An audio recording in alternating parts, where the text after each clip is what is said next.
नमस्कार, मैं हूं वीर सिंह। भारतीय राजनीति का नया फार्मूला क्या है? आप वोट दीजिए, हम आपको मुफ्त में सब कुछ देंगे। कुछ दशक पहले तक नेता विकास, सड़क, शिक्षा और स्वास्थ्य की बातें किया करते थे, लेकिन अब राजनीति का नया नारा है फ्री का माल, जनता को सहार। दिल्ली में तो यह ट्रेंड ऐसा चला कि नेता लोग अब घोषणा पत्र की बजाय ऑफर बुकलेट लेकर आते हैं। By one vote get everything free. एक जमाने में सरकारी खजाने को जनता के विकास पर खर्च करने की बात होती थी, लेकिन अब वह हमारी सरकार बनी तो बिजली मुक्त, पानी मुक्त, राशन मुक्त, बस यात्रा मुक्त जैसे वादों की तिजोरी बन गया है। अब समस्या ये है कि जनता भी इस लत की इतनी आदी हो चुकी है कि अगर कोई पार्टी मुफ्त के बिना चुनाव लड़ने जाए तो लोग सोचने लगते हैं, अरे इनका तो कोई ऑफर ही नहीं है। तमिलनाडु ने इस मुक्त रिवाज की नींव रखी, जहां चुनाव जीतने के लिए मिक्सर, लैपटॉप, टीवी सेट तक बंटने लगे।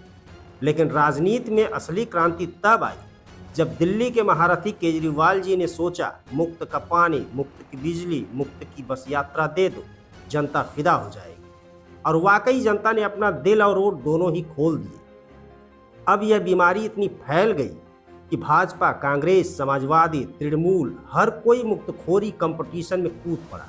पहले मुफ्त की घोषणाएं केवल विपक्ष में रहने वाली पार्टियों की मजबूरी होती थी, अब सत्ता में रहने वाली पार्टियां भी इनसे पीछे नहीं हटना चाहती। कर्नाटक में कांग्रेस ने सत्ता पाने के लिए मुफ्त नकदी देने की घोषणाएं की, फिर जब सरकार बनी तो खुद के नेताओं को कहना पड़ा अब बजट में पैसे नहीं बचे।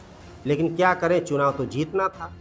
अब भाजपा भी कहाँ पीछे रहने वाली थी। जब देखा कि दिल्ली में आप पार्टी की रेवड़ी स्कीम काम कर रही है तो उन्होंने कहा, ठहरो, हम भी अपनी स्कीम लाते हैं। अब भाजपा कह रही है, हम न केवल मुफ्त देंगे बल्कि उससे भी ज़्यादा देंगे। दिल्ली में जब आपने महिलाओं को 2100 देने की बात की तो भाजपा ने सोचा, चलो हम 2500 कर देते हैं, ताकि जनता को लगे कि हमारी स्कीम ज़्यादा दमदार है। झुग्गी वालों के लिए 5 रुपये में पोषक आहार वाली कैंटीन खोलने का ऐलान भी किया गया, यानी सिर्फ वोट दो, पेट भरो।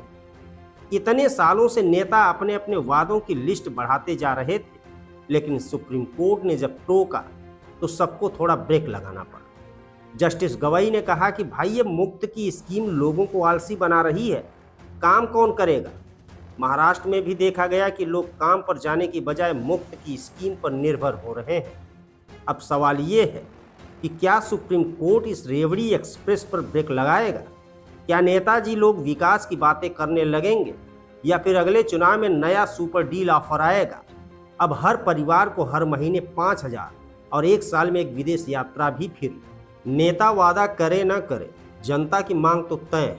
मुफ्त में मिलेगा तो बहुत बढ़िया, बाकी देश का क्या होगा ये नेता देखे। सरकारें बदलती रहेंगी, लेकिन जनता को तो मुफ्त की लत लग चुकी है। शायद अगला चुनावी नारा यही हो, सब मिलेगा फ्री, बस वोट कर दो जी। हमारी ये वीडियो कैसी लगी कमेंट बॉक्स में ज़रूर बताइए, और अभी तक आपने हमारे चैनल को अगर सब्सक्राइब नहीं किया है तो सब्सक्राइब कीजिए, लाइक कीजिए और शेयर कीजिए। नमस्कार।